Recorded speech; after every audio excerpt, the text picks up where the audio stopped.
Welcome back, dear listeners, to what I think is a very special, once-in-a-lifetime kind of episode. I mean, it is never going to happen again in our lifetime. Which is depressing. Yeah, pretty much. And I don't know when it is actually possible for it to happen again. Really sad, a really sad chain of events would have to happen. Yeah. For it to happen again. But today, streets are buzzing with parties, bubbles are flowing in glasses, and England is adorned in more red, white and blue than we can handle. That is right, we are celebrating our Queen's 70th Platinum Jubilee. Woo! Yay! Yeah. Simply put, she's been on the throne for 70 years. But there is so much to this extraordinary woman that we thought it was a perfect opportunity to celebrate her. Definitely. So, put on your finest tiara. Make sure you stick out your pinky finger when you drinketh your tea. And have a scone on us, as together, let's get historical. Right. I guess the beginning is the best place to start. Yes. And for the sake of this podcast, we're going to call her Elizabeth. And then when she becomes Queen, we'll then call her the Queen. Yes. If we have to say Her Royal Highness every single time we mention her, this is going to be a very, very long podcast. Yes. But we mean no disrespect, Your Majesty. But we will just say Elizabeth when we're talking. So, Elizabeth was born at 2:40 a.m. on the 21st of April, 1926, by caesarean section at her maternal grandfather's house in London of 17 Burton Street. Okay. Very specific, in Mayfair, during the reign of her paternal grandfather, King George V. Her father, Albert, the Duke of York, was the second son of the king. Her mother was Elizabeth, the Duchess of York. She was baptised by the Anglican Archbishop of York, Cosmo Gordon Lang, in the private chapel of Buckingham Palace on the 29th of May. I'm sorry, Archbishop Cosmo. Yep. Yeah. I love it. Archbishop Cosmo. But I like the fact that it was like over a month that they did her christening. Yeah, well, they probably just, wanted to make sure that she would survive in the nicest possible way. Yeah, definitely. Yeah. But sometimes in history you found that they've done the opposite. Yeah. They've baptised really quickly just in case. But I suppose at that point infant mortality rates had declined. Yeah. I mean, they were still pretty high, but they declined. Lots of thought went into naming the new baby princess. So she was named Elizabeth after her mother, Alexandra after her paternal great-grandmother, who sadly died 6 months earlier, and Mary after her paternal grandmother. Her family affectionately called her Lilibet, which we've heard it gets spoken about all the time, based on what she at first used to call herself. Oh. She couldn't say Elizabeth, so she said that her name was Lilibet, and that's how it became a thing. Little baby Queenie. Yeah, right? Elizabeth was cherished by her grandfather, George V, who she affectionately called Grandpa England, which I think is probably the most adorable thing I've ever heard. Right? During his serious illness in 1929, the young Elizabeth would regularly visit her grandpa, raising his spirits and aiding his recovery. So she was only, 3 at this point? Yeah. But she still went to help. The princess's early years were spent at 145 Piccadilly, the London house taken by her parents shortly after her birth, and at White Lodge in Richmond Park. She also spent time at the country homes of her paternal grandparents, King George V and Queen Mary, and her mother's parents, the Earl and Countess of Strathmore, one of which being Sandringham House, just 10 minutes up the road. Yep, we've been in the grounds of Sandringham House. We have. I haven't actually been inside Sandringham yet. No, personally, because it's like £30. Well, yeah. We're not boring, we're just cheap. Sorry. The Duke and Duchess were determined to provide their daughter with an understanding of both her privileges and her duties. And yet, as they went on an official visit to Australia to open its new Commonwealth Parliament, Elizabeth's first year was spent largely with her nanny, Clara Knight, and her grandparents. So she spent most of her first year with the King and Queen? Yeah. Yeah, that's not massively splitting both of... But it would have given her an understanding of duty in that during her first year, her parents couldn't spend time with her because they were fulfilling their duty. I guess so.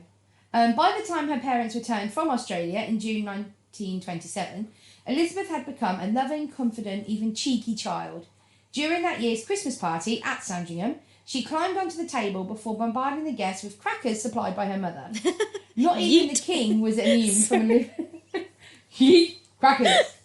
Just imagine little 2-year-old Princess Elizabeth yeeting crackers at people. Yep. Not even the king was immune from Elizabeth's playful side.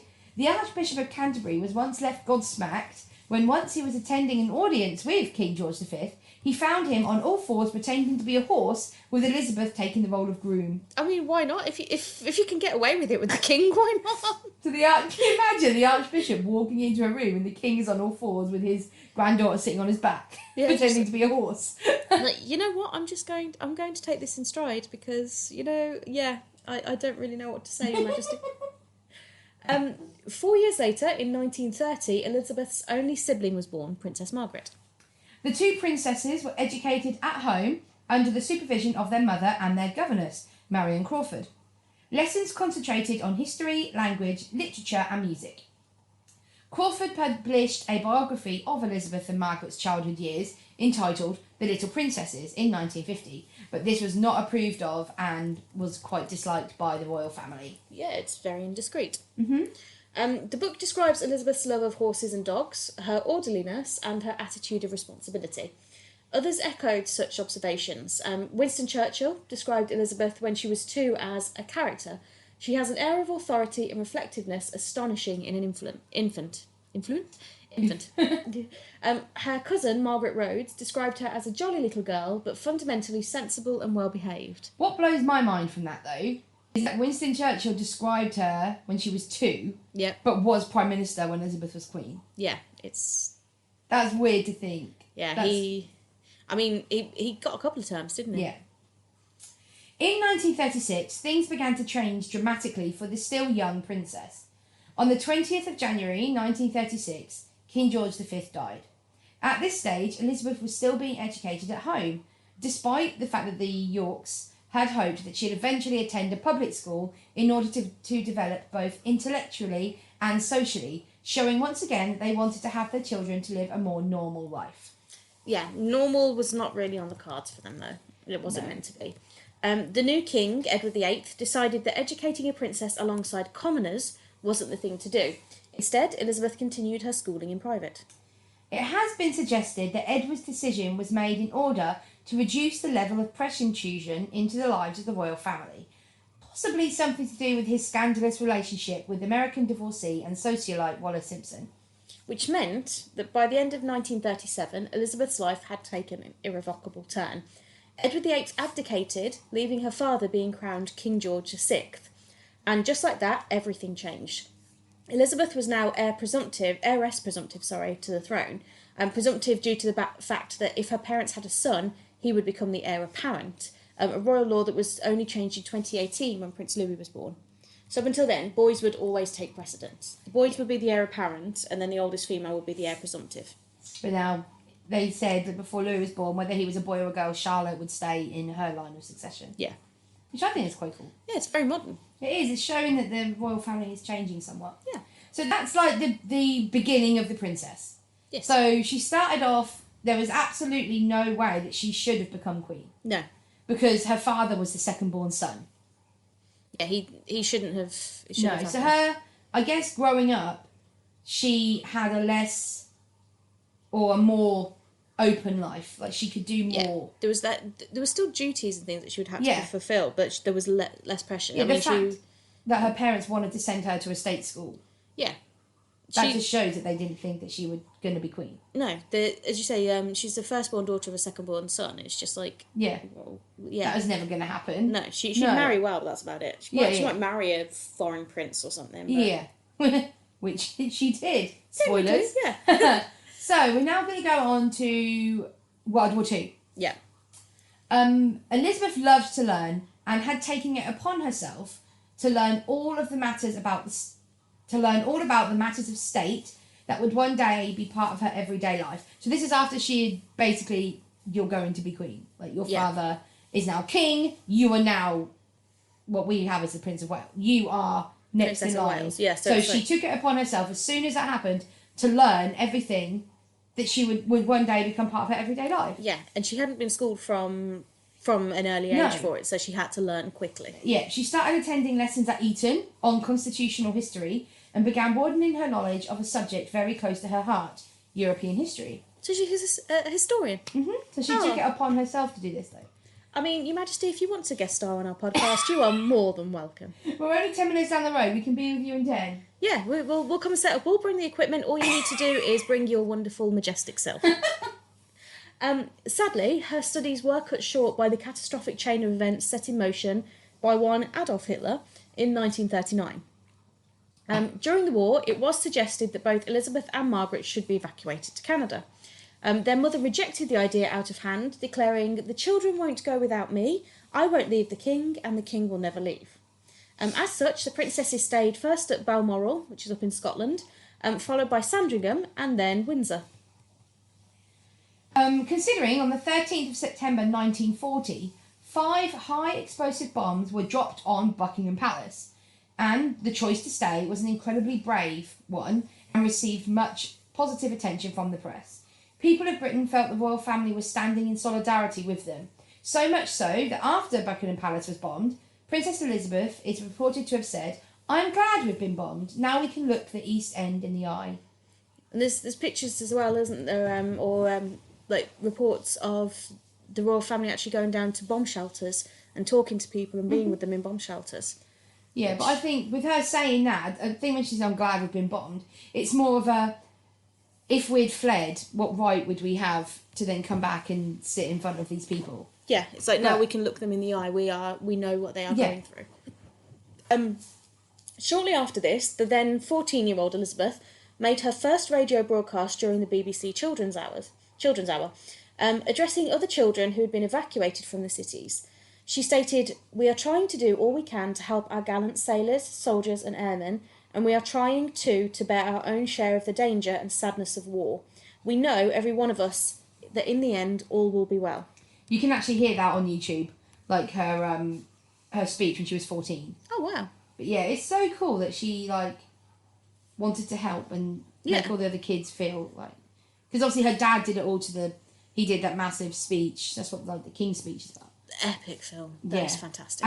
But she wanted to help for the kids because her dad was talking to the adults. He was talking to the people that he ruled now. She was talking to the people that she would one day rule. That's so cool. I didn't think of it like that. Yeah. That's yes. Yep. As the war progressed, Princess Elizabeth. Elizabeth. Did you try that one again? It's like Genghis Khan all over again. Stop. I try. As the war progressed, Princess Elizabeth championed more aspects of wartime life and resilience. Mm-hmm. In 1943, she was photographed tending her allotments at Windsor Castle as part of the government's Dig for Victory campaign, in which people were urged to use gardens and every spare piece of land to grow vegetables to help combat food shortages.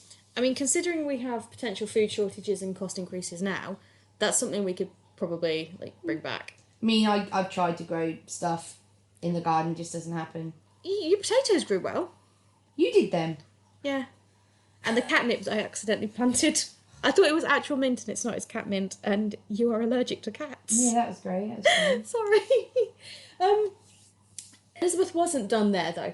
On the morning of her 16th birthday, Princess Elizabeth undertook her first inspection of a military regiment during a parade at Windsor Castle. She'd been given the role of Honorary Colonel of the Grenadier Guards, which symbolised her military involvement in the war effort. That's quite a title to give to a 16-year-old. Yes, just a bit. But when she turned 18 in 1944, she insisted upon joining the Auxiliary Territorial Services, or the ATS, which is the women's branch of the British Army. For several years during the war, Britain had conscripted women to join the war effort. Unmarried women under 30 had to join the armed forces or work on the land or in industry. King George made sure that his daughter was not given a special rank in the army, though, and she started as a second subaltern in the ATS and was later promoted to junior commander, which is the equivalent of a captain. Yeah, so she worked her way up. Yeah, so she said she was joining, and her dad made sure that she didn't get any special privileges, basically. Yeah. It's like, you know what, if you want to do this, then you are doing it right. Yeah. Fair dues to him, and fair dues to her as well. I think that's good. Because she can take apart a Jeep and put it back together again, can't she? Clever woman. Even her. I didn't mean to patronise the Queen then. Sorry. Beheading. On May the 8th, 1945, the war in Europe ended, and in London, thousands of people took to the streets to celebrate, flooding Trafalgar Square and the Mall leading up to Buckingham Palace, where the King and Queen greeted them from the balcony. This is one of my favourite stories about her. As the light began to fade and the celebrations looked to continue into the night, Princess Elizabeth, dressed in her ATS uniform, slipped into the crowds with her sister to enjoy the festivities. There's actually a movie made about that. Really? Yeah, it's on Netflix. I think it's like, what's it called? One something night.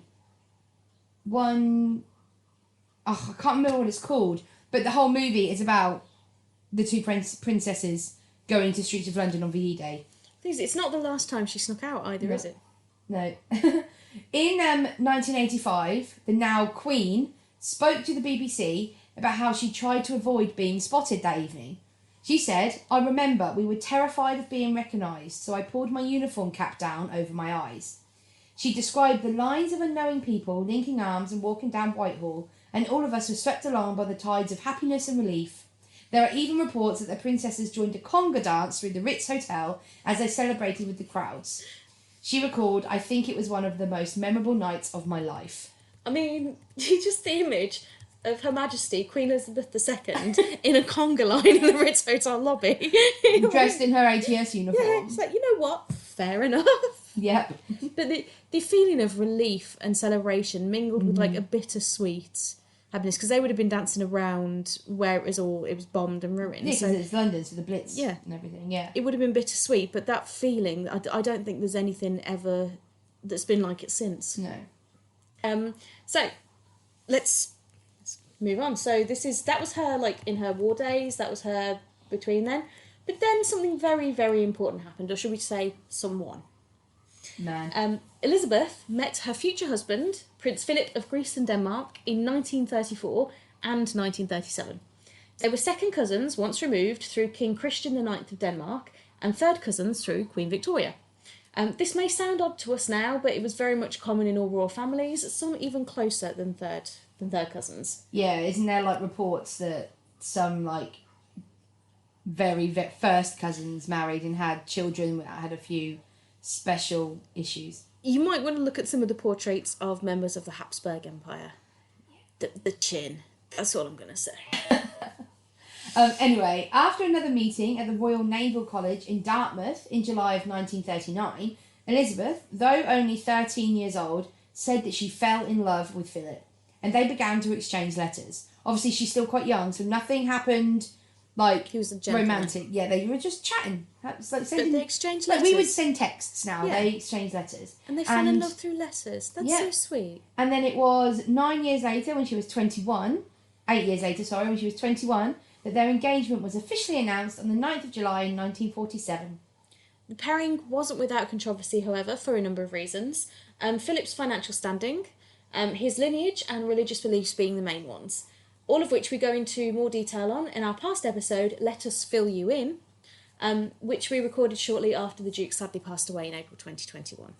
However, before the marriage, Philip did renounce his Greek and Danish titles, officially converted from Greek Orthodoxy to Anglicanism? Thank you. So some words are just really hard to say. And he adopted the name Lieutenant Philip Mountbatten, taking the surname of his mother's British family. Just before the wedding, he was created Duke of Edinburgh and granted the title of His Royal Highness. Elizabeth and Philip were married on the 20th of November 1947 at Westminster Abbey. Which shows that obviously the King and Queen had a lot of respect for and belief in Philip and Elizabeth's relationship to grant him Royal Highness status. Yeah, I mean, they had to, because they couldn't marry otherwise, she couldn't marry a commoner. But they could have said, you're not marrying him. He was the king. He could have done that. Yeah, 100%. Yeah, but they didn't. And they just gave him the titles to make it possible. Yeah. Philip and Elizabeth received 2,500 wedding gifts from around the world. And because Britain had not yet completely recovered from the devastation of war, Elizabeth was required to get ration coupons to buy the material for her wedding gown, which was designed by Norman Hartnell. In post-war Britain, it was not acceptable for Philip's German relations, including his 3 surviving sisters, to be invited to the wedding. And the Duke of Windsor, formerly King Edward VIII, was also not invited. I mean, his was for like socio-political reasons, but there's Philip's German relations did have links to the Nazi Party. Yeah, definitely. Like it's understandable. Yeah, Like, I get why that would have been Yeah. a bit on the nose. Yeah, definitely. Almost exactly 1 year later, November the 14th, 1948, Princess Elizabeth gave birth to Prince Charles, who, by all accounts, was a dead ringer for his great-grandfather George V. 2 years later, Charles was given a sister, Princess Anne. And like her mother before her, Elizabeth was determined that her children be raised to be modern princes and princesses. Acutely aware of the war's impact and the need to be sensitive to its ramifications, the heiress presumptive vowed that her children would never be spoiled nor shielded, and that, unlike her, they would attend public school from the off. She's got a very down-to-earth attitude. Princess Elizabeth and Prince Philip lived in Malta between 1949 and 1951, where Prince Philip was an officer in the Mediterranean Fleet. Yeah. And if you watch The Crown, or you've read any watched The Crown or any documentaries, I forgot the word for documentary then, they say that was like the happiest 2 years, because they were literally just a family. They weren't royals really. Yeah. He was working as in the Navy, she was his wife with their children. Sorry, everything in my brain just then wanted to say as a waitress in a cocktail bar. Okay. Yeah, Is it gone? Yeah, it's gone. Fab. After Princess Elizabeth became queen, their third child, Prince Andrew, arrived in 1960, and the fourth, Prince Edward, in 1964. Prince Andrew and Prince Edward were the first children to be born to a reigning monarch since Queen Victoria had her family. So we've mentioned that she was a princess, we've also mentioned there that she was a queen, so it's fair that we then talk about her accession and resulting coronation, which is the reason we are celebrating today. Unfortunately, during 1951, George VI's health did decline, and Elizabeth frequently stood in for him at public events. When she toured Canada and visited President Harry S. Truman in Washington, D.C., her private secretary, Martin Charteris, carried a draft accession declaration just in case the king died while she was on tour. That's pretty... So they were prepared. Yeah. I think you'd have to be. Yeah. I think I remember when I worked at a newspaper, we had Prince Philip's obituary written for 3-4 years before he needed it. And just every year it just got updated, just in case. Yeah, and there's radio protocols and everything for when the Queen dies. There were We're not going to talk about that today because it's her 70th year? No, God, no. No, that is not going to be talked It's about. all good. In early 1952, Elizabeth and Philip set out for a tour of Australia and New Zealand by the way of Kenya. On the 6th of February 1952, they had just returned to their Kenyan home, Sagana Lodge, after a night spent at a Treetops Hotel, which is depicted very well in The Crown. Mm-hmm. When word arrived, of the death of the king, in an instant she had ceased to be Princess Elizabeth and became Queen Elizabeth II. Yeah, and we talked about that in the Prince Philip episode, in that he was the one that told Yeah. her. She chose to retain Elizabeth as her regnal name, so her royal name. So sometimes it was changed. So, for example, her dad was Albert, he changed it to George. Mm-hmm. She chose to stay as Elizabeth, thus she was called Elizabeth II, which offended many Scots because she was the first Elizabeth to rule in Scotland. But if you think about it, like, James was the first here but sixth in Scotland. You had Charles, who was the first here but also the first Charles in Scotland. So yeah, that was fine. That tallied up. But she was the second Elizabeth here, but the first Elizabeth in Scotland. Yeah, but I think it's also because a lot of Elizabeth I and Mary Queen of Scots, that was a big thing, and Elizabeth never became Queen of Scotland. Yeah. So. Yeah, that did not end well for Mary. No. Following the news, the tour was obviously abandoned, and the young princess flew back to Britain as Queen. She was greeted by Prime Minister Winston Churchill and other officials at the airport before returning to Clarence House, where the royal standard was flown for the first time in her reign. With Elizabeth's accession, it seemed probable that the royal house would bear the Duke of Edinburgh's name, in line with the traditional custom of a wife taking her husband's surname on marriage. The Duke's uncle, Lord Mountbatten, advocated the name House of Mountbatten, obviously. Philip suggested the House of Edinburgh, after his ducal title, which I think is... Yeah. The British Prime Minister Winston Churchill and Elizabeth's grandmother, Queen Mary, favoured the retention of the House of Windsor. Continuity, that works well. And so, on the 9th of April 1952, Elizabeth issued a declaration that Windsor would continue to be the name of the royal house. The Duke complained, Am I the only man in the country not allowed to give his name to his own children? Yeah. You've got to feel for the man. Absolutely. In a time where women were definitely seen to be the quiet ones who stood behind their husbands, he had to very publicly do the opposite in pretty much every single way. It's an uncanny kind of mirror. Yeah. With Victoria and Albert, isn't it? Mm-hmm. In that he was her husband. He should have had that power, that command over her, but he didn't. Philip was the husband. He should have had his name. He should have had that authority, but he didn't. He had to stand behind her. Yeah, and they both had to find their own place. Like William? What? William? Albert had the Great Exhibition, and that's Yeah. what everyone fell in love. The Duke of Edinburgh had the Duke of Edinburgh Awards, and that was like his... And his science programmes and everything. Yeah. Obviously, more info on Philip's episode. In 1960, after the death of Queen Mary in 1953 and the resignation of Churchill in 1955, the surname Mountbatten-Windsor was adopted for Philip Elizabeth's male line descendants who do not carry royal titles. So she did give him some concession, but they did kind of have to wait until the influential heavy hitters had gone. Yeah. Amid the preparations for the coronation, Princess Margaret told her sister she wished to marry Peter Townsend, a divorcee 16 years Margaret's senior, with 2 sons from a previous marriage. The Queen asked them to wait for a year. In the words of the chapters, the Queen was naturally sympathetic towards the princess, but I think she thought, or she hoped, given time, that the affair would peter out. Senior politicians were against the match, and the Church of England did not permit remarriage after divorce. If Margaret had contracted a civil marriage, she would have been expected to renounce her right of succession. Margaret decided to abandon her plans with Townsend. Yeah. So I see that. It's kind of, I don't know, I would say a bit harsh that Margaret chose just before her queen was being coronated to be like, I want to have this scandalous marriage. Yeah, it's kind I get Elizabeth saying, thunder please, can you just wait? I know it's unfair, but it's almost like she wasn't saying no. She's like, can you just give me some time, please? It's kind of like someone announcing they're pregnant at your wedding. Oh, it's like, just give me time. Yeah, definitely. Just give me time. Yeah. The coronation ceremony is an occasion for pageantry and celebration. There's so much like imagery and everything in there, but it's also a solemn religious ceremony. It has remained essentially the same for over 1,000 years. So you've got like the words that are said, the pledges that are made, the way that people come up and pay homage, the anointing with the oils, etc. For the last 900 years, the ceremony has taken place at Westminster Abbey in London. The service is conducted by the Archbishop of Canterbury, whose task this has almost always been since the Norman conquest in 1066. That's crazy. Yeah. God, the traditions that we have in England. We do. We are a very, very old country with very, very old ways, and we do have some bizarre traditions, like cheese rolling. Google it if you don't know what it is, cheese rolling. But there are some that's just like, you know what, I'm kind of glad we still do this. On June 2nd, 1953, the princess returned to Westminster Abbey, where she had been married just a few years earlier.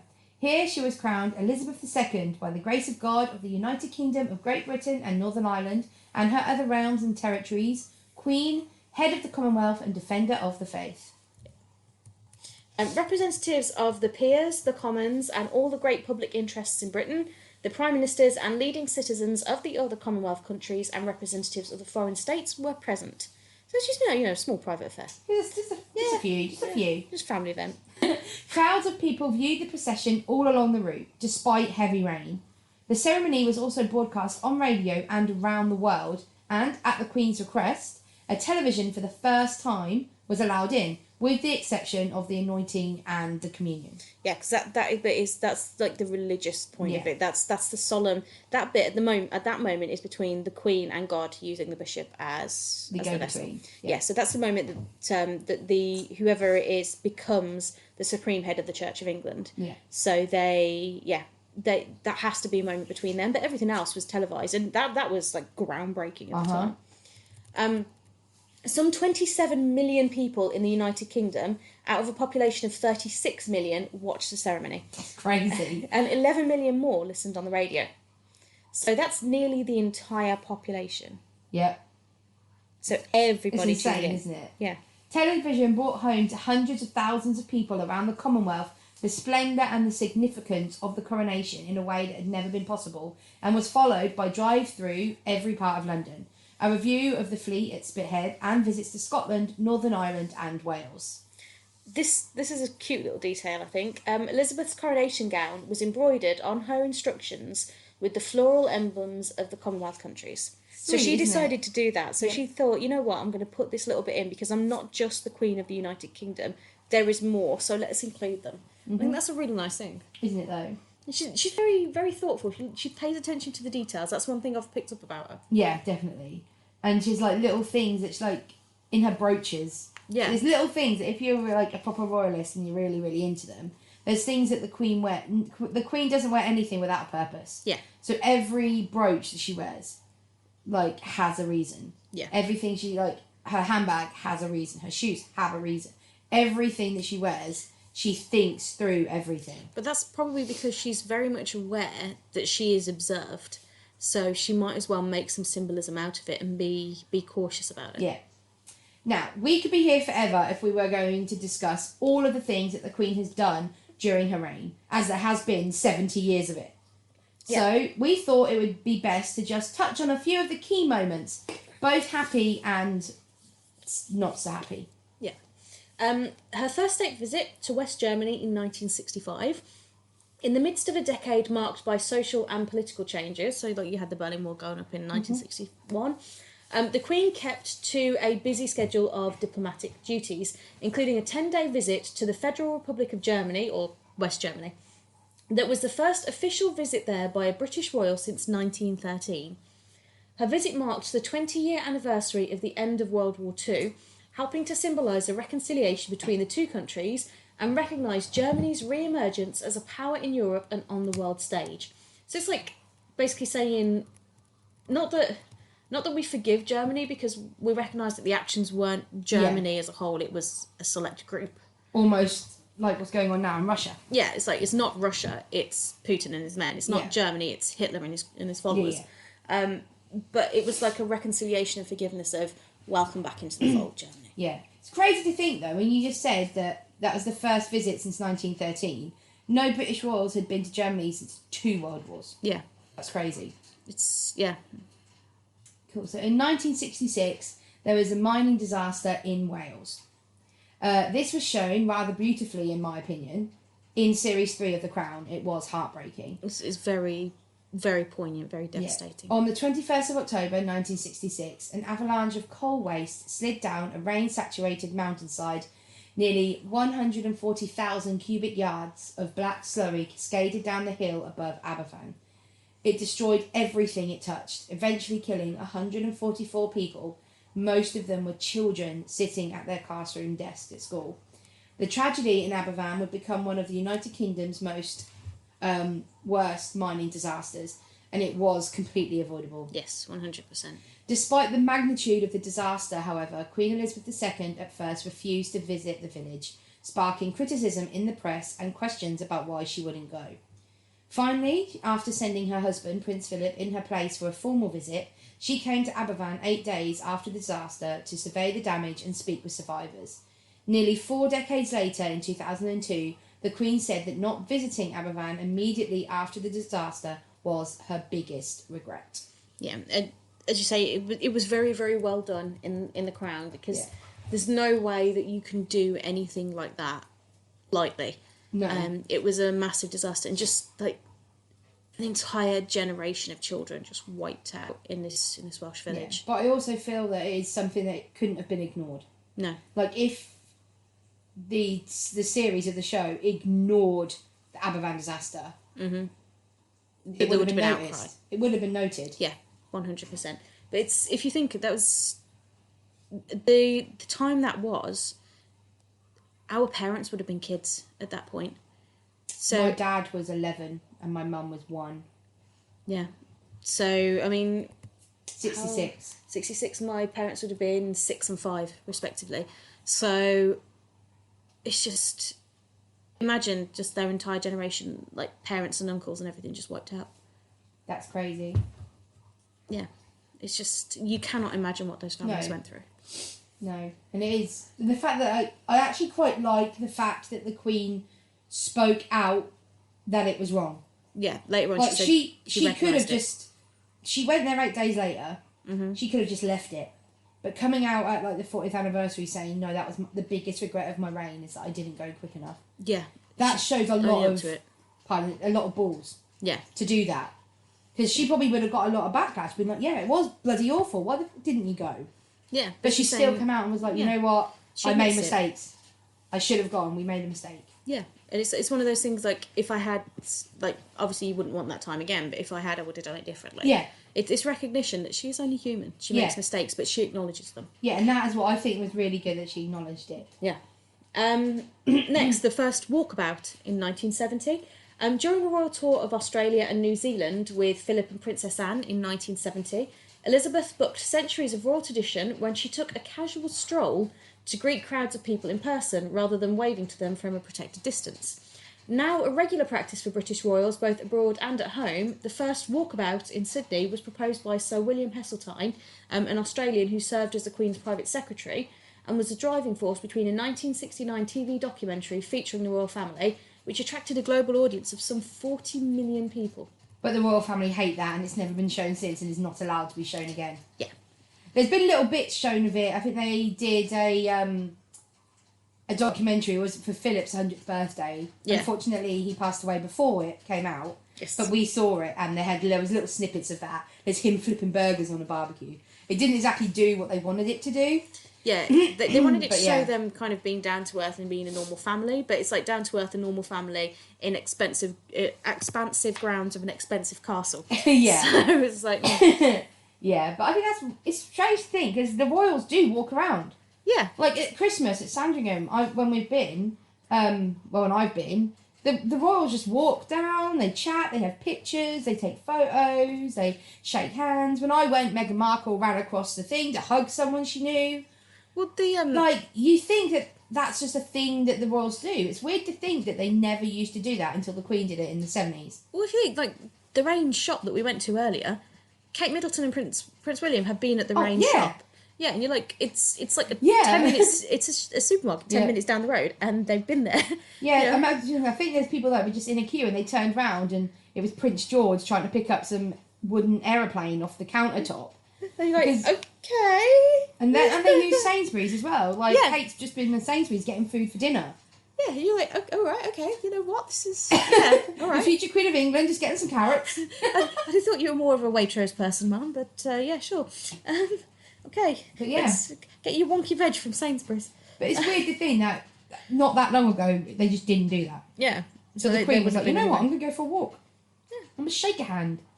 Yeah, let's do this. The Silver Jubilee. So what happened in the Silver Jubilee? That was in 1977, obviously, because, On June 7th, Elizabeth and Philip rode in a gold state coach from Buckingham Palace to St Paul's Cathedral to officially celebrate her 25th year on the throne. She was wearing a bright pink outfit, including a hat decked out with 25 fabric bells. The Queen repeated her long-ago pledge to devote her life to service by saying that, although that vow was made in my salad days when I was green in judgment, I do not regret nor retract one word of it. Salad days. She quoted Shakespeare. She's good, isn't she? Yeah. God, she's good old Queenie. During the 1981 Trooping of the Colours, it's a ceremony that we do. 6 weeks before the wedding of Prince Charles and Lady Diana Spencer, 6 shots were fired at the Queen from close range as she rode down the Mall, London, on her horse. Burmese, the horse's name. Police later discovered the shots were blanks. The 17-year-old assailant, Marcus Sargent, was sentenced to 5 years in prison and released after 3. The Queen's composure and skill in controlling her mount were widely praised. So she was riding a horse, it got shot at, the horse went a bit mental, obviously, and the Queen was like, calm, chilled her horse. Yeah. Someone's trying to kill me, but I'm going to chill the horse. Whoa, Burmese. That wasn't the only time it happened. In October, that same year, the Queen was subjected to another attack while on a visit to Dunedin? Wow. New Zealand. Christopher John Lewis, who was 17-year-old at the time, fired a shot with a .22 rifle from the 5th floor of a building overlooking the parade, but missed. Lewis was arrested, but was never charged with attempted murder or treason, and sentenced to 3 years in jail for unlawful possession and discharge of a firearm. 2 years into his sentence, he attempted an escape to a psychiatric hospital with the intention of assassinating Charles, who was visiting the country with Diana and their son, Prince William. at that point, did they maybe consider it was treason? Possibly. He seemed to have a thing for the royal family, didn't he? He was very determined. Prince Charles' wedding to Lady Diana Spencer in 1981. On July the 29th, 1981, an estimated 750 million people in 74 countries around the world tuned in to watch Prince Charles, Elizabeth's eldest son, marry Lady Diana Spencer at St Paul's Cathedral. So the viewing figure's going up a bit. Just a tad. The romance between the heir to the British throne and the young Shy Di had attracted massive media attention, which caused a problem going on. Yeah. And their lavish nuptials were considered the wedding of the century. But while Diana earned the adoration of the public, her marriage to Charles and her relationship with the royal family was troubled from the beginning. Yeah. On the 9th of July, 1982, the Queen awoke in her bedroom at Buckingham Palace to find an intruder, Michael Fagan. This is also depicted in The Crown. Yeah. We like The Crown, if you cannot tell. It is a good series. In the room with her. In a serious lapse of security, assistants only arrived after 2 calls to the palace from the... And again, in a serious lapse of security, assistants only arrived after 2 calls to the palace police switchboard. During which time, apparently, Her Majesty stayed very calm and just engaged him in conversation. Mm-hmm. Which, you know, at that point, she could have completely freaked out. She could have tried to run. She could have screamed for help. She didn't. She stayed calm. And she's like, okay, there's a strange man in my bedroom. He's potentially dangerous. Let's talk about this. Help is on the way. Let's stay calm. Yeah, I think if I'm right in remembering, I'm either making this up or it's true. Mm-hmm. It was the second time he'd done it. Or the second time he'd attempted it. Second time he'd attempted But the it. first time he got in to Buckingham Palace, but not the Queen's room, he went to the wrong place. Yeah. And then did it again. Yeah, and actually got into her room. Like, I he didn't shimmied get up a that drain then. pipe or something. But it was...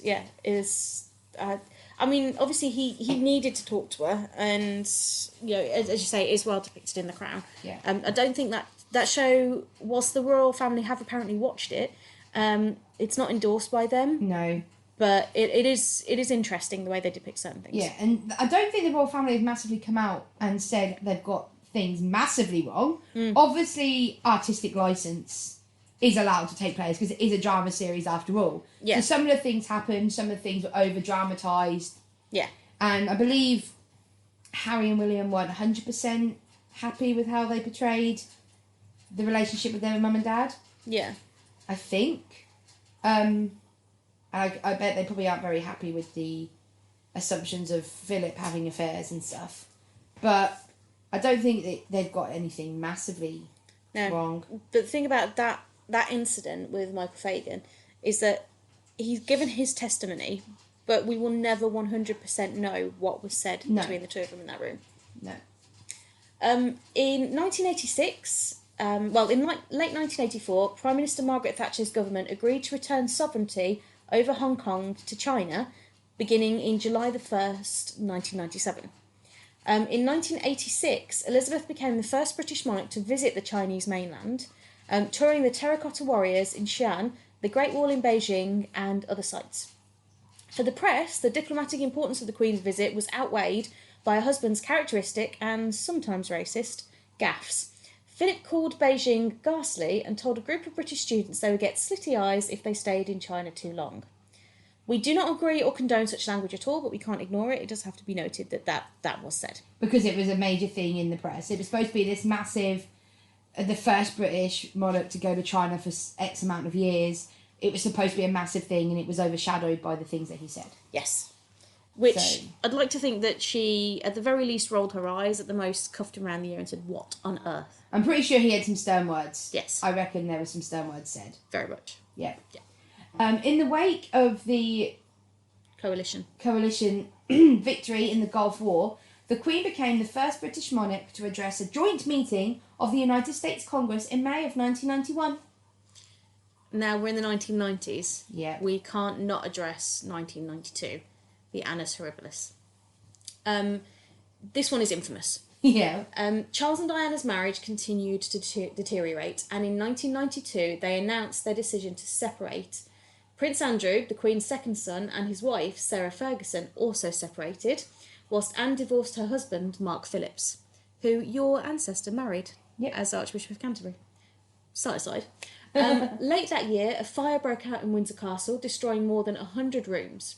In a speech delivered to mark the 40th anniversary of her succession in her Ruby Jubilee, Queen Elizabeth remarked that 1992 has turned out to be an annus horribilis, which is Latin for a horrible year. Which, you know what? I get why. Yeah. It's like, she says anus horribilius, or however Annus, it's pronounced. not anus. Either or. Like, we would just say, Christ, that was a shit year. Mm-hmm. But she obviously, as Queen, couldn't come on TV and be like, this year's been wank, mate. I think we should do that. I think, like, from December 2018 to December 2019 was our annus horribilis. Oh, without a doubt. 100%. 100%, Yep. that is it. And It's what I it think, is like, now. 2020 to 2021 was the global annus horribilis. Yep. Yes. In October of 1994, the Queen became the first reigning British monarch to set foot in Russia. During the visit, she and her husband attended events in Moscow and St. Petersburg. The 4-day visit is said to be one of the most important foreign trips of the Queen's reign. Hang on, the first reigning British monarch to set foot in Russia. So, even though they were cousins, did George V never visit Nicholas? Tsar Nicholas? They're not. Yeah, I didn't know that. I think Nicholas came over to England. Yeah, because they were together quite a lot, and apparently George and Nicholas looked so much like each other that they would often swap clothes, and it used to drive their advisors crazy because they looked like twins. Yep. And in the middle, there's poor Kaiser Wilhelm looking like neither of them, but still being a cousin. I'm going to say, you need to check out the Horrible History song where they do the three of them. The cousins. Yeah, the Cousins War. It's a really good song. It's really funny. So, 1997. Yeah. This is a big year in the and monarchy. do you remember this year? Because we were 8 years old. I remember it being, my nan rung up and told me to go and tell my mum and wake up my mum and dad to tell them. And I remember the funeral. I remember because we'd just moved into my mum's house, and it's at the very start we found out there was dry rot in the cellar, so we went on holiday whilst there was a treatment being carried out, and my brother and I stayed at a then friend's family house, and Mum and Dad came to pick us up to take us on holiday, and I just remember the woman, the head of the family, my dad's then friend's wife, sitting in the living room, and she had a TV on behind her, and I just remember there was all this news going on about a car crash or something. It didn't quite register, and then I just remember Mum coming in to pick us up, and they sat down and they went, "Have you heard the news?" And they were talking about it for half an hour, and then we went on holiday again later on in the year, and that was when the funeral was. And Mum was never really an emotional person too much growing up, but for some reason when we listened to that on the radio, we listened to the funeral on the radio, and when Elton John sang his song, she started crying. Yeah. And I think that was the first time I'd seen Mum cry. Crazy, isn't it? Yeah. So we're obviously talking about the death of Princess Diana. Yes. Public criticism of the royal family grew more intense after Charles and Diana's divorce in 1996, and especially after Diana's death in a car crash in Paris the following summer. We're not going to go into a huge amount of detail about the car crash itself. We might cover Diana at some point and talk about that, but personally, I don't think we'll ever really know what really happened. No, we never will. And yeah, it was a tragic event, but we won't go into detail about it. The Queen initially remained at her estate in Balmoral, Scotland, to shield their grandsons from the intense press interest where they could grieve in private. 100% respect Which sounds that. right. Yeah. But there's things that she could have done. Yes. Right. She did, however, refuse to allow the flag to fly at half-mast over Buckingham Palace or address the grieving nation. I kind of get the flag thing because she technically wasn't a royal at that point, but it could have been done as a mark of respect, and she could have at least addressed the nation. That's what I think. I completely get why they stayed in Balmoral to give William and Harry a chance to grieve, to not talk to the nation. But just lowering that would show a sign of, I'm with you, I understand. Yeah, because at that point she was focusing more on being a grandma rather than the Queen. She did. So she did that at the urge of her advisors. She did soon revise her stance on the flag, returned to London to greet crowds of mourners, and delivered a rare televised address to a nation devastated by the loss of the People's Princess, which is what Diana has been known as. Yeah. In October of 1997, so that same year, Elizabeth and Philip made a state visit to India, which included a controversial visit to the site of the Jallianwala Bagh. Apologies if we've said that so wrong, but it was the massacre, to pay her respects. At the beginning, protesters were chanting, "Kill a Queen, go back," and there were demands for her to apologise for the actions of British troops 78 years earlier. At the memorial in the park, she and the Duke did pay their respects by laying a wreath and stood for a 30-second moment of silence. As a result of this, much of the fury among the public softened and protests cooled off. I mean, yes, I understand as head of state to make a sort of a demonstrative apology for it. Yeah. But at the same time, these were things that had not happened in her lifetime. She was not directly connected to them. But she did still show... her and Philip, did still show respect for it. Yeah, so. And obviously it was taken well because public were less angry and they called off their protests. Yeah. In November 1997, the Queen and her husband held a reception at a banqueting house to mark their golden wedding anniversary. She made a speech and praised Philip for his role as a consort, referring to him as "my strength and stay." That was played a lot when Philip died, if you remember, that of her saying that. We're now going to 2002, the Queen's Golden Jubilee. She celebrated her 50th year on the throne and was marred by a double loss, however, when her younger sister, Princess Margaret, and their mother died within weeks of each other. So, neither her mother nor her sister were at her 50th Golden Jubilee celebrations. Yeah, from that point it was just her and Philip. Yeah. As the first British monarch since Queen Victoria to celebrate a Golden Jubilee, Elizabeth travelled more than 40,000 miles that year, including visits to the Caribbean, Australia, New Zealand and Canada. She also visited 70 cities and towns in 50 counties in the United Kingdom.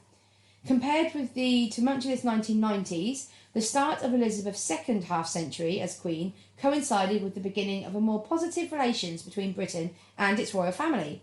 In 2005, a majority of British public supported Charles's wedding to his long-term love, Camilla Parker Bowles. Our mothers, however, will not be in that majority, we can tell you. There is a very strange relationship between Camilla and the UK. Yeah, there's it's if it was a Facebook relationship, it's complicated. Yeah. Yeah. I think it'd be very different if Charles and Camilla had just been allowed to marry in the beginning. Yeah. Everything would be so different. But we wouldn't have William and Harry. No, we wouldn't. And then Camilla wouldn't have her children. No. So, swings and roundabouts. But yeah, from people that I have spoken to, there's not a great love for Camilla. But you've met her. I have met her, and I was actually really quite surprised because I've met Charles and Camilla, and Charles is very knowledgeable, and obviously he's schooled beforehand on what to talk about. But I was there with Hospital Radio Lynn, and he was talking to us about radio and some of the equipment we've got and some music. He even put a request in on our show. And then whilst he was standing there talking to the chairman and the studio manager, I was standing there, and Camilla came over and spoke to myself and the personnel manager, and shook her hands. And I was expecting this really, well-spoken woman, but she's, I don't want to say common, but she speaks normally. Yeah. Like someone who hasn't got a plum in her mouth. Yeah. And she's got a very firm handshake, and she was very down to earth, and she laughed and joked with us. It was an incredibly hot day. We were at the Sandringham Flower Festival, and about 5 people fainted that day. Yeah. It was so hot. And she's like, "Oh gosh, it's warm. I don't know how you can stand it. We've got people to fan us back there. I don't know how you guys can stand it." And we're like, "Oh, we've got ice water." She went, "Very sensible, very, very sensible." And we were just having a laugh with us about how hot it was, and it was so surreal. And then she walked away, and I do remember messaging my mum afterwards and just went, "I just met Prince Charles." And she went, "Oh, really?" I said, "Yeah." And Camilla, she went, "Oh, did you punch her?" I was like, "No, Mum, I can't I can't punch the wife of the heir to the throne, Mother." Yeah, and didn't the Queen come out this year? When she was given a Platinum Jubilee address? Yeah, that it was earlier this year. "I hope that when my son takes over as me, the country will give him and his Queen consort the love and respect." Yeah. Which is a massive thing, because so many people are like, Charles will never be king, and if he does, we will never accept Camilla as Queen. And then the Queen has come out and said, "This is what I want to happen. Camilla is going to be your Queen consort. Get used to it," basically. Because everyone kind of assumed that it would be King Charles and Princess Camilla, King Consort. But no, it's King Charles and Queen Camilla. Yeah. It's like, okay, this is But Wow. there are still a lot of people that think Charles should just bypass and let William and Kate take over. They don't have a say in it, though. No, It'd be up to Parliament. and that's a lot of people don't get that. Yeah. They don't understand royal protocols. No, since the Civil War, we just... The royals have not had much of a say. No. To be honest. But I just remember messaging you in the morning going, have you heard this? And you were like, yes. Oh my God. And then your husband's just sitting there in the middle going, I don't get it. Yeah. And my mum was Bless like, him. no, not Yeah, horse face. I will... I mean, I know we do let a few swear words slip, but I Yeah. will not repeat what my mum said that day. Yeah. It's very... She doesn't even particularly like Diana. She's just irrational. A lot of people think Camilla looked like a horse, and I don't actually see it. No, I didn't see it either. Maybe it's just something the Sun came up with. Probably. Yeah. The Sun are responsible for a lot in this country. Anyway, we digress. Yes, slightly. But I do remember celebrations at the 2002, the Golden Jubilee. Yeah. I was actually in Scotland at that time with my family, and there was a huge bonfire just outside Forfar, up in Scotland, and there's two big bonfires on either side of a hill, and there was whiskey flowing and people dancing and singing and so many bagpipes. Yeah. And I like the sound of bagpipes, so I don't mind, but you don't. It's not I don't. It's fireworks. like I've very rarely heard ones that actually are good. I think if you're in Scotland and people who know how to play it are playing, it'd be different. It's not a pleasant sound, but there are moments when you come in with a pipe and a band and you get goosebumps. But it has to be the right kind of situation. Yeah. But yeah. That's cool. Yeah. Now, Republic of Ireland.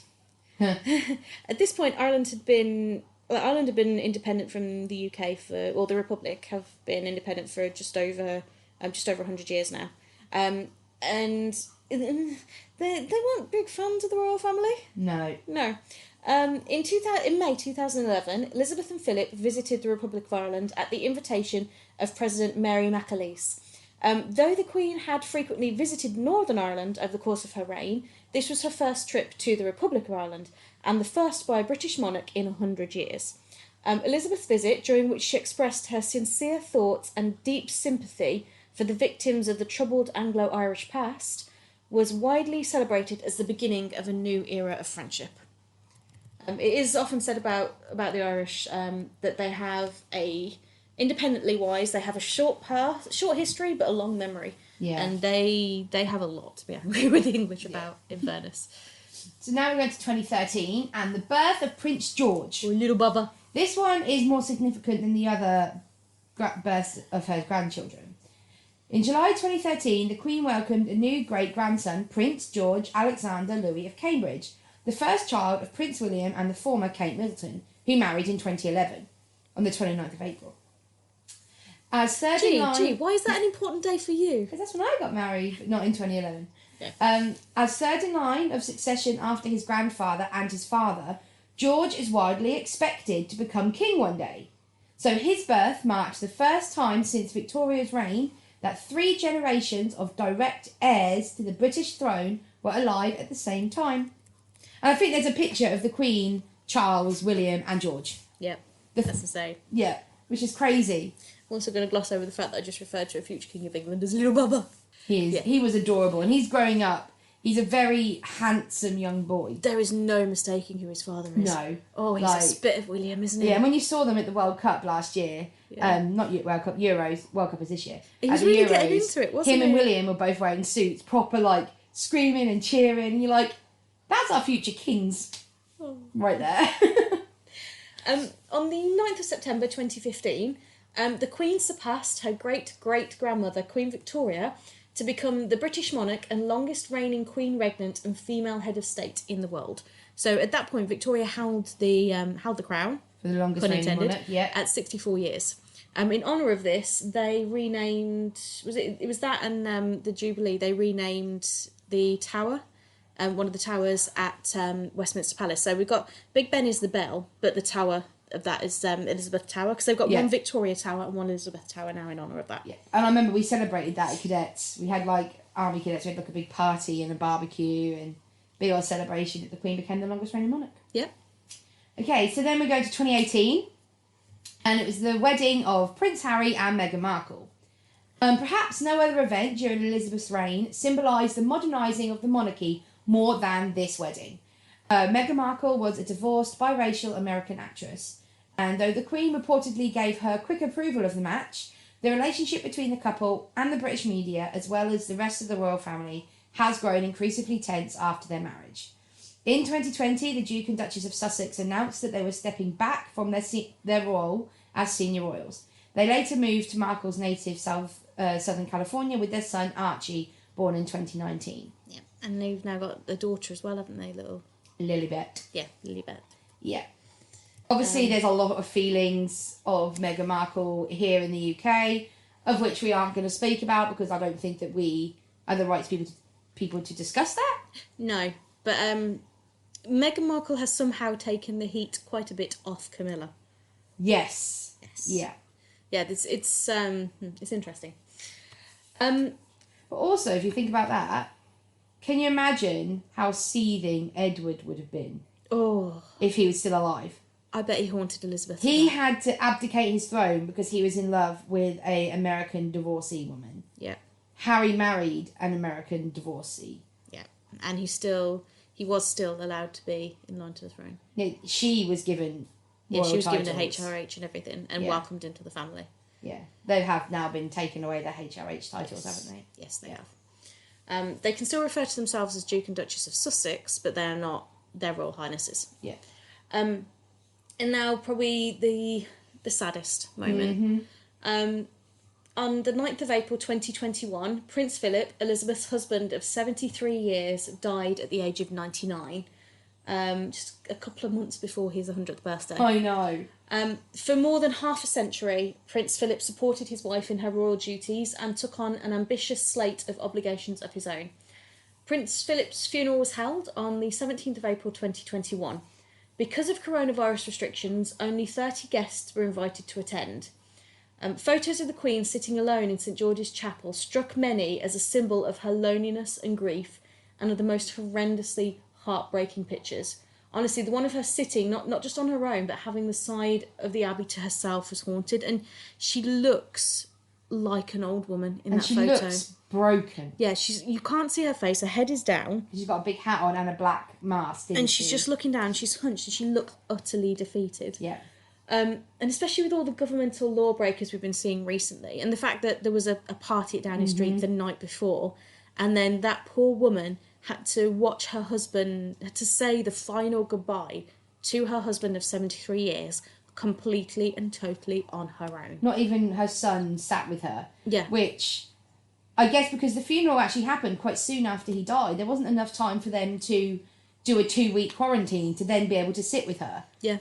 She was completely by herself. Yep. And it's horrendous. It makes me so angry. That picture, we'll include it as one of the pictures we put on with this. Yeah. But it is literally just her sat, and you can see all of these wooden pews completely empty. I mean, they say that when you wear a crown, you are completely on your own.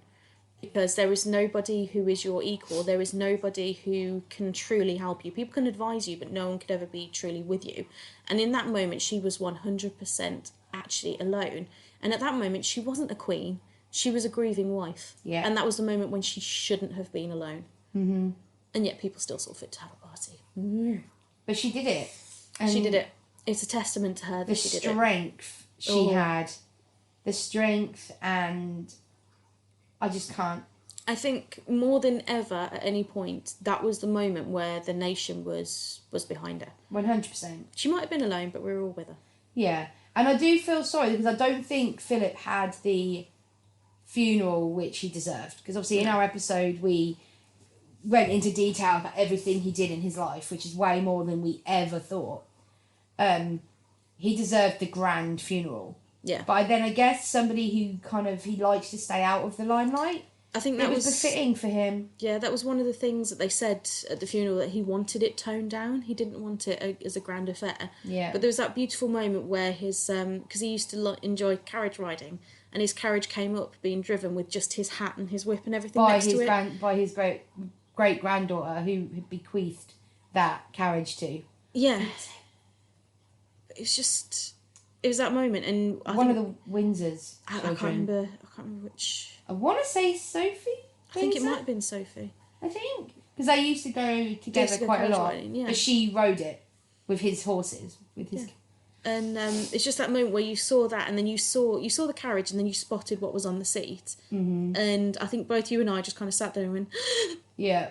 Yeah. And the fact he had a Land Rover turned into a hearse. Yeah. Yeah. But yeah, it was that was And poignant. there is a video where, because obviously you see when the Queen used to arrive, because the King, Philip always had to walk behind her. Yeah. She would always get out and turn around to make sure that he was there and he was all right. And she gets out, goes to the Archbishop of Canterbury and turns around to see him, and he's not there. And it's the only time she would ever walk behind him. Don't like it. Because that's sad. But now, dear listeners, this brings us to now. The Queen's Platinum Jubilee. 70 years upon the throne. The Queen's Platinum Jubilee began officially on the 6th of February 2022. We can, when it comes to the royals and parties, England, Britain comes alive. Yeah, I mean, we can throw a party for the royals. We have a questionable relationship with our royal family, but do we love a party? We do. Oh, you weddings, jubilees. Bunting as far as the eye can see. Nobody loves bunting like the British. No.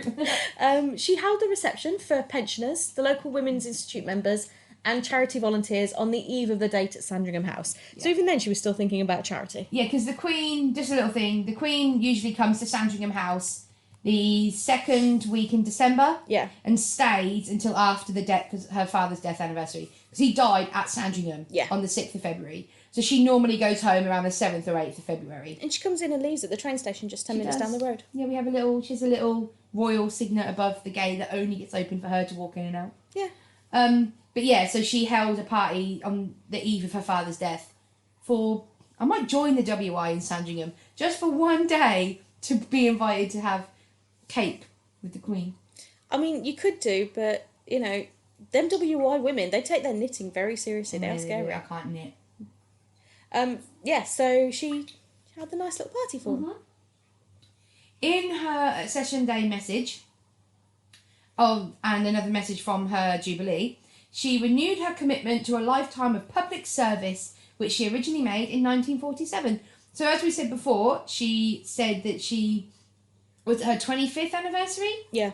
Where she said, I still mean every word for it. Mm-hmm. She's reiterated it again. Later that month, the Queen tested positive for COVID-19. Thank you, Charles.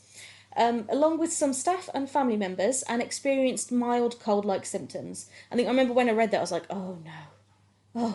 I remember when it came out, Prince Charles has coronavirus, test positive 2 days after visiting the Queen. Everyone was like, what? No, shield her! Protect her! Protect the Queen! Shield wall! But no, she got it. She did get mild cold-like symptoms. She cancelled 2 virtual audiences on the 22nd of February, but did hold a phone conversation with Prime Minister Boris Johnson on the 23rd of February amid a crisis on the Russian-Ukrainian border. Russia invaded Ukraine one day later, and the war is still ongoing. Yep, it is. But the Queen obviously felt ill, but wanted to have a chat about this. Yes, and so considering the severity of it, I get why. On the 28th of February this year, it was reported that she had recovered and spent time with her family at Frogmore Cottage. On the 7th of March, the Queen met Canadian Prime Minister Justin Trudeau at Windsor Castle, which was her first in-person engagement since her COVID diagnosis. The Queen later remarked that COVID infection leaves one very tired and exhausted. It's not a nice result. You know what? Considering I mean, we both had COVID at the start of this year. Mm-hmm. I can agree. One was not amused. Sorry, wrong monarch. The Queen never actually said that. I know she never actually said that. I could see your eye twitching then. The Queen was unable to attend the annual Commonwealth Day service and the Royal Morn Day service, but she was present at the service of Thanksgiving for Prince Philip at Westminster Abbey on the 29th of March. She also missed the state opening of Parliament for the first time in 59 years. She didn't attend in 1959 and 1963 because she was pregnant with Prince Andrew and Prince Edward, respectively. Instead, Parliament was opened by the Prince of Wales and the Duke of Cambridge as Councillors of State. And on the 17th of May, so just last week for us, recording this now, the Queen made a surprise visit to Paddington Station to attend the opening ceremony of the new Elizabeth line on the tubes in London. So we've got a Victoria line and an Elizabeth line. Yep. You know what? Fair dues. Definitely. You know you've made it when you've got a tube line named after you. Right? The Queen doesn't intend to abdicate, though Prince Charles began to take on more of her duties as she grew older and began to carry out fewer public engagements. Yeah, which I think at 96 years old, 70 years on the throne, taking a seat back and letting her son... Because to be fair, Charles is in his 70s now. He's been training this long to be king. Let him take a few engagements. He knows what he's doing. Exactly. She can't retire, but she at least can wind down. Yeah. I mean, come on. Yes. He's king in training. Mm-hmm. So, how are you planning to celebrate? Well, we have a party. Yeah, I think I'm going to freeload on your party, to be honest. That's fine. Whether we It's put gonna turn this up. episode out on the 2nd of June or the 4th of June, possibly the 2nd of June, because this is when her actual Jubilee is. We will try it for the 2nd of June. Obviously, Shrek rehearsals and performances allowing. Yeah, well, on the Friday the 3rd of June, my mum lives down a cul-de-sac street, they have sought permission and they are closing off the road and throwing a massive street party for the Jubilee. There will be bunting, there will be cake, there shall be alcohol flowing, which we cannot drink as we have a Shrek show that evening. Yeah, we can't let ourselves get too knackered. No, because we are on we stage. can eat the cake and the little sandwiches, but we can't drink the drinks. But yeah, we're going to go to a party. There's also loads of parties going on in King's Lynn. Obviously, because we live quite close to the Queen, ours are quite spectacular. Yes. We also have quite a lot of streets and roads and stuff named after the Queen. There is Windsor Road, which was named and by the Queen, the ribbon cutting thingy. Yeah. And they're throwing a massive, massive street party on Windsor Road. So yeah, I think we're just going to celebrate by going to the party like they do. I think doing this podcast is a celebration. We're celebrating by doing an entire over-hour podcast dedicated to our Queen. Yeah, we talk about her, and I think that that at some point I'm probably going to purchase myself a very nice, very obvious Union flag hat and just wander around with it. But I definitely think that we should probably tweet Clarence House or tweet Sandringham House and just invite Kate and Wills round. Just be like, yo, come down to Bevis Way. We should. They were invited to my wedding. They sent a nice decline letter, but yeah, so thanks but no thanks. No, I think I'm gonna dress red, white, and blue that day. Yeah, might have a look in Tesco, see if they've got any because I feel like even if they've got a T-shirt in there that is ugly with the Queen's face on that says celebrate Queen Elizabeth's Platinum Jubilee, I'm gonna get it because it's a souvenir, memorabilia. Yeah, I've just realised in the opening song in Shrek, in my song, my character and the character of Papa Ogre, so I'm Mama Ogre and the character of Papa Ogre, we have to basically send Shrek away, and because it's his birthday, we blow a little party horn, and Tim has deliberately got party horns with the Union flag on them. Has he? Yeah. So, I didn't know that's why he got them. That's what we got originally. So for the other nights, we've just got a plastic glittery one, but on those nights, we could use the Jubilee one just on the second. Really cool. Just be like, Union flag. That's really cool. You should. Yeah, no, definitely. but maybe we'll just pop into Tesco's and see what they have. Maybe we should pop into Sandringham to see what they've got. Just have a look. I just think we should have a mooch around Sandringham anyway. We should. Yeah, why not? Because we can. Yeah. But that's kind of how we're celebrating. Just remembering all the awesome things that she's done. The fact that this is never going to happen again in our lifetime. Even if we... Because I hope we'll see Charles. In 70 years' time. I think we'll see William. Oh yeah, we'll definitely see Charles. We'll see William. I don't know about George. My sister might see George because she's 10 years younger than us. Possibly. So Maddie and our children will see George. But there's no... The only way we would see... Wait, how old are we? We will not see another 70 years because we'll be over 100. We'd be 103. We will never see somebody... And that's if someone took over now. Yeah, that would be if Elizabeth, Charles and William all went and George took over. Now. At, 8 as years in old? this year. Yeah. I mean, we've had monarchs from 9 months old. That would be really sad, though. Can you imagine? It would be devastating. It would be very, very sad. And I really, really hope it doesn't happen. Oh, God, no. God, absolutely not. But, yeah, touch wood. Touch wood. But, yeah, it would... It's not something we're going to see. No. So this is, yet again, we are living through a historical event. And this is one I'm actually happy to live through. The others I could give or take. But this one... She's been through a lot since she's been heiress, presumptive and queen. There's been wars. There's been pandemics. There's been weddings. There's been divorces. Yeah, births, deaths, empires falling, everything. She has seen the world change. And she's still here. Much. Yeah. Still being cool. Changing with the times. I mean, considering she was the first monarch to have anything televised. Yeah. And now she's on Zoom calls. That's insane. It's like, what? That's crazy. What? But yeah. Cool. Well, I mean, yeah. That's mind blown. Mind blown. And as royalists, I think it's great. Yeah. I think she's great.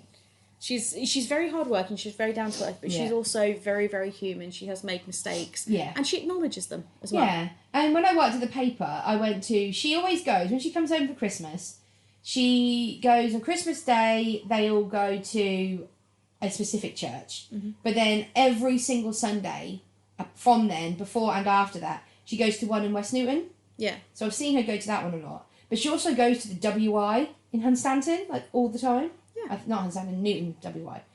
And I went to see her, and she was wearing this, like, peach orange outfit. And she stood and got flowers and chatted for, like, half an hour, 45 minutes, with all the people that had come just to wait to see her. She has a lot of time for her people. And she's very much... It's easy and cliche to say, but she is very much aware of the fact that the monarch is not there to have the people serve them. Mm-hmm. They serve the people. Yeah. And I don't know about Charles and Camilla because they're older and they live in London. But I know that William and Kate are kind of following that. Because I know, because they come down to Norfolk quite a lot because they live at Amma House a lot of the time and they always come down here. At the beginning of the pandemic, Kate, with George and Charlotte, obviously Louis too young, were taking care packages around the elderly in Sandringham.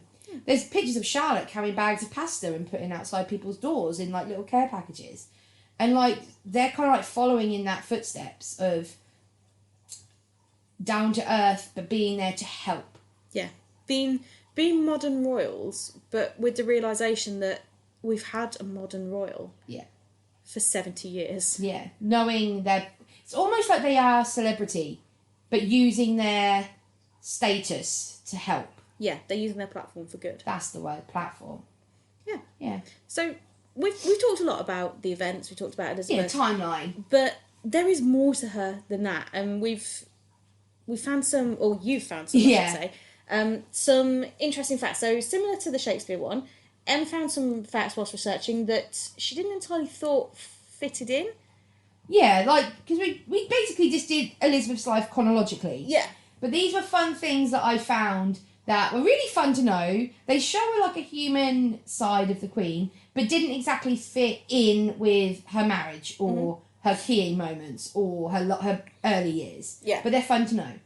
So I thought I'd add another little fun facts about the Queen section. Nice. So, number 1. There is a reason why. I don't know if you've seen, but the Queen is always wearing bright neon colours, completely different to anybody else in the family. Yeah, like pastels and blues and pinks. In one, she was wearing, in her 60 diamond. Yeah. Diamond, her 60 years on the throne? She wore neon lime. There is a gif, a meme that came out around the time of the Avengers Infinity War. Yeah. That she has the outfits to represent all of the Infinity Stones. Yep. And that is so that she stands out. Yeah, I mean, it works. Yeah, because it also, people are there to see the Queen. So she wears bright colours so she can be seen. Yeah, as if to say, this is me, look at me. Mm-hmm. Her infamous handbag is more often than not the main communication tool she uses to reach her staff. We don't know what they are because obviously it's a communicative tool. Yeah. But then with things, possibly, maybe she opens it at a certain point, if she opens her bag, looks into it and closes it again, that might be to her people like she's ready to leave. Yeah, or she holds it one way with like the clasp on the outside. She always has a little handbag on her arm. Just on her arm, just very, very dainty. Very dignified. Yeah. See, I'm going to watch now and see how she holds the handbag most of the time, and then see how she turns it around, see if I can figure out Her Majesty's secret code. Yeah. She only carries cash in her purse on Sundays so she can donate money to church. One does not carry coin. No. Every night before bed, she enjoys some bubbly. She once said, "For me, heaven is likely to be a bit of a come down." So every night before she goes in bed, she sits and has a glass of champagne. Yeah, I mean... And I bet that ain't no £20 champagne from Tesco's. It's like, would Madame like the Moet Chandon or the Dom Perignon this evening? You know Right. what? It's Friday. Let's go for the Dom. I do But like if the she Dom has on Friday. one glass of bubbly, what happens to the rest of the bottle? It's not like you can save it because the bubbles will go. She has some very happy servants. Definitely. Who used to be the rest would go to Philip, I'm sure. The Queen is the only person in Britain who can drive without a licence plate on her car. Yeah. It's law. We have to have a licence plate, so she's the only one that's not allowed to. Yeah. That doesn't have to. She also technically doesn't have to renew her driving licence. That's fair. She also never needs a passport when travelling around the world. Yeah. And I just think it's like she gets to the check-in desk and they're like, "I'm Queen. Who's Queen?" They're like, it's like, you need ID. Okay, here's a £5 note, my face is on it. Here's a 2p, my face is on it. So, "Oh, you want ID? Could you lend us 50p? There you go." Whenever the Queen is gifted a rare animal, she donates them to the London Zoo. She has been given a number of interesting animals, such as an elephant, 2 tortoises, a jaguar, and a pair of beavers.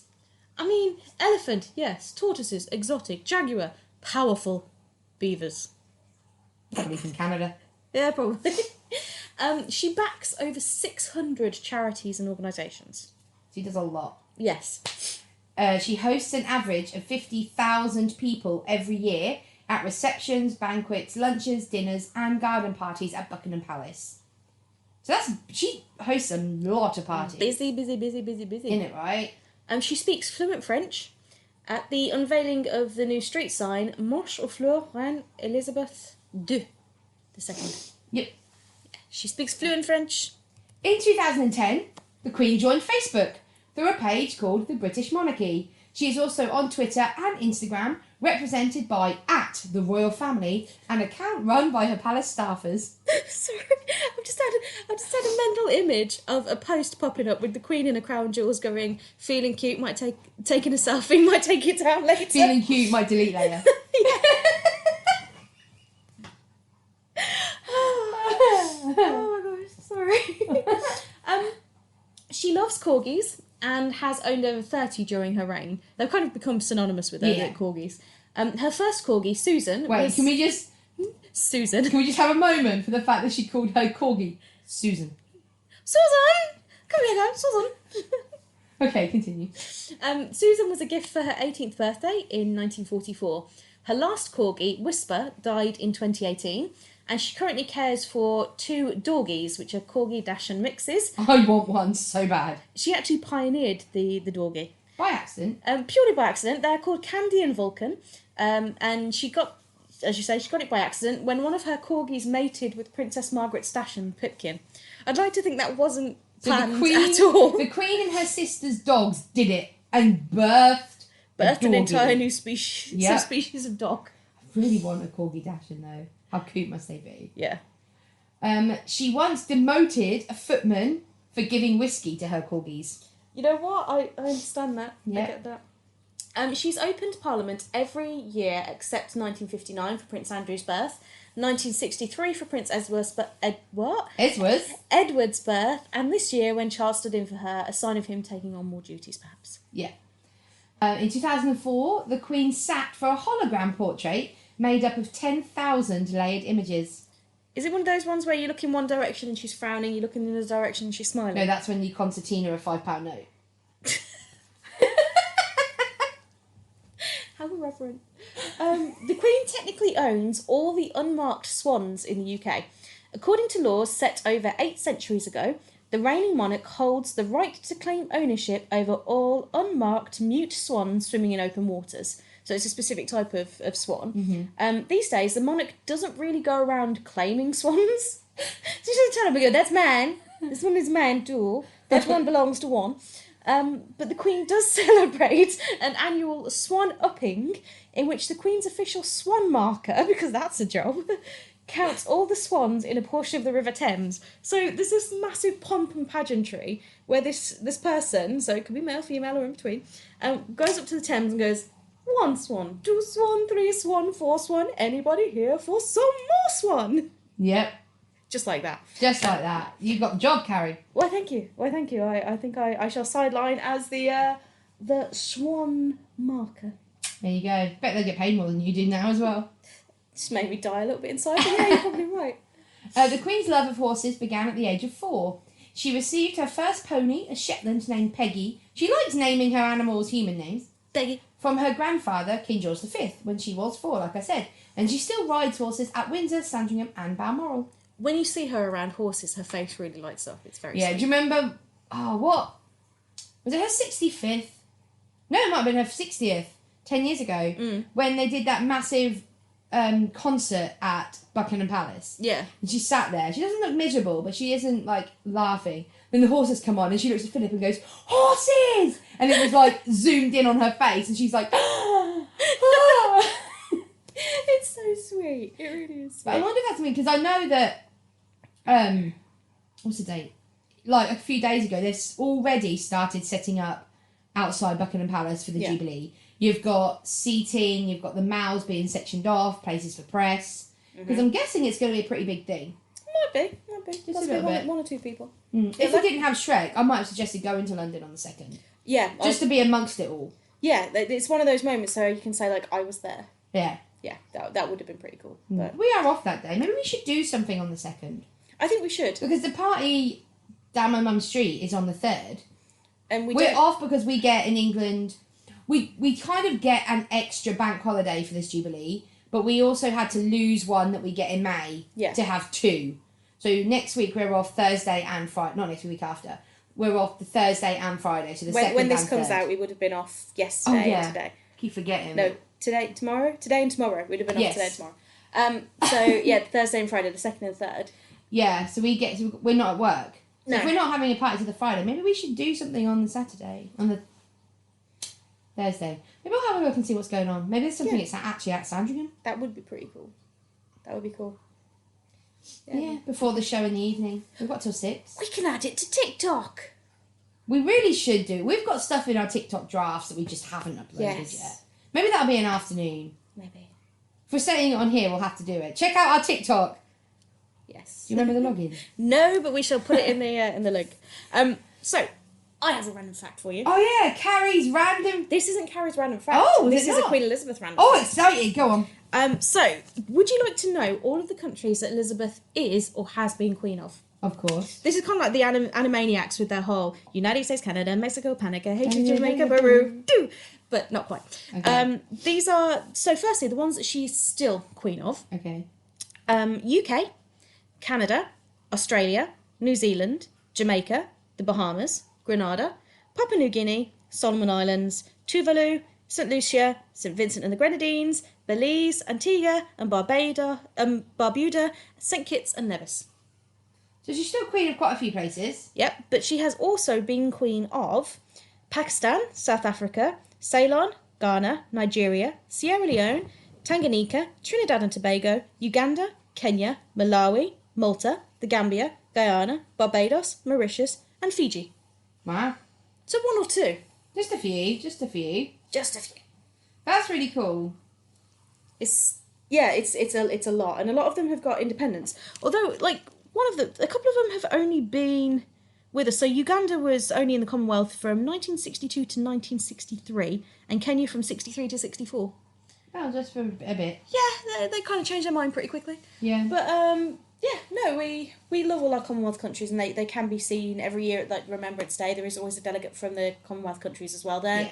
So the influence is far-reaching, and she's beloved as much as she is sometimes judged in a lot of countries.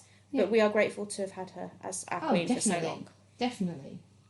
So, new segment of our podcast is Carrie's random fact. That was different to last week. I told you it's going to be different every week because I'm going to forget what it was. So, Carrie, what is your random useless fact of this day? Well, in keeping with the theme, it's a monarch-themed one. Okay. And it's a first monarch-themed one. King John. You know, good old King John. The one who Magna Carta? Yes, the disaster. He is the first English king and possibly the first European king to own a super tunicum domini regis ad sergendum de nocte, which is a king's overshirt for rising in the night. Basically, King John is the first known English/European king to own a dressing gown. That's cool. Yeah. But I think now that you should call it a super tunicum domini regis. I can barely speak English. People in this podcast can contest to that.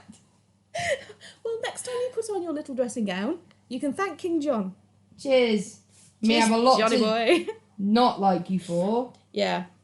We got our revenge, like Kings then got their revenge with that with some dodgy peaches. But we'll probably cover that one at some point when we do it. But yeah, King John in the dressing gown. And that was... Da-da-da-da-da, Carrie's random fact. Right, so So, usually at this point we would have our ridiculous death segment. But this week we just want to celebrate the woman that is our queen. We don't want to do a ridiculous death. We're going to end on a high. Whether you're a royalist or not, you cannot deny the impact that she has made, the contributions and the sacrifices that the Queen has made for her people. And we know that whomever follows has some pretty big shoes to fill. But for now, long live the Queen.